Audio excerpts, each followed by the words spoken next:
Newton ଜଣେ ମହାନ pilot ଥିଲେ। ଏକଥା ମୁଁ କହୁନି, ଅଷ୍ଟମ ଶ୍ରେଣୀ ବହିରେ ଲେଖା ଅଛି। 2026-27 ମସିହା ପାଇଁ ଯେଉଁ ବହି ପ୍ରିଣ୍ଟ ହେଇଛି ସେଥିରେ କ'ଣ କ'ଣ ଭୁଲ ଅଛି ଆପଣମାନେ ଇମାଜିନ୍ ବି କରିପାରିବେନି। କର୍ଣ୍ଣାଟକର ବିଧାନସଭାର ଫଟୋ ଦେଖେଇକିରି ଲେଖା ହେଇଛି ଓଡ଼ିଶାର ବିଧାନସଭାର ଫଟୋ। କର୍ଣ୍ଣାଟକର ଗୋଟେ ମନ୍ଦିର ପାଖରେ ଲେଖା ହେଇଛି ଏଇଟା କୋଣାର୍କ ମନ୍ଦିର ବୋଲି। କେବଳ ଏତିକି ଭୁଲ ନୁହଁ, ଆପଣ ଯଦି ଗଣିବେ ପ୍ରଥମ ଶ୍ରେଣୀରୁ ଅଷ୍ଟମ ଶ୍ରେଣୀ ଯାଏ 1700ରୁ ଅଧିକ ଭୁଲ ଅଛି। କେବଳ ଅଷ୍ଟମ ଶ୍ରେଣୀ ବହିରେ 700ରୁ ଅଧିକ ଭୁଲ। ଇଏ ହେଉଛି ଆମ ଓଡ଼ିଶାର ଏଜୁକେସନ୍ ସିଷ୍ଟମ୍।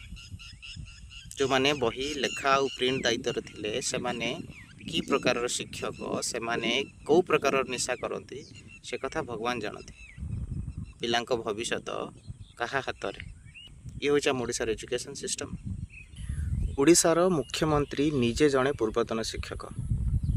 ମୁଁ ଏଠି କୌଣସି ରାଜନୈତିକ ଦଳକୁ ଇଙ୍ଗିତ କରି କହୁନି।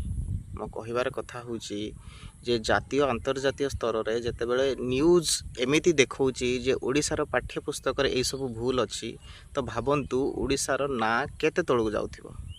ଦେଶର ରାଷ୍ଟ୍ରପତି ଜଣେ ଓଡ଼ିଆ ଥିଲାବେଳେ ଓଡ଼ିଶାର ଶିକ୍ଷା ପାଠ୍ୟପୁସ୍ତକରେ ଏଇସବୁ ଭୁଲ। ତ ମୁଁ ଆଶା କରୁଛି ମୁଖ୍ୟମନ୍ତ୍ରୀ ଯେଉଁ ଦଳ ଗଠନ କରିଛନ୍ତି ୟାର ଇନଭେଷ୍ଟିଗେସନ୍ ପାଇଁ, ସେମାନେ ସିନସିୟରଲି ଆଉ ଇମାନଦାରର ସହିତ ୟାର ଇନଭେଷ୍ଟିଗେସନ୍ କରିବେ। ବଟ୍ କ'ଣ ପାଇଁ ଏମିତି ଭୁଲ ହେଉଛି?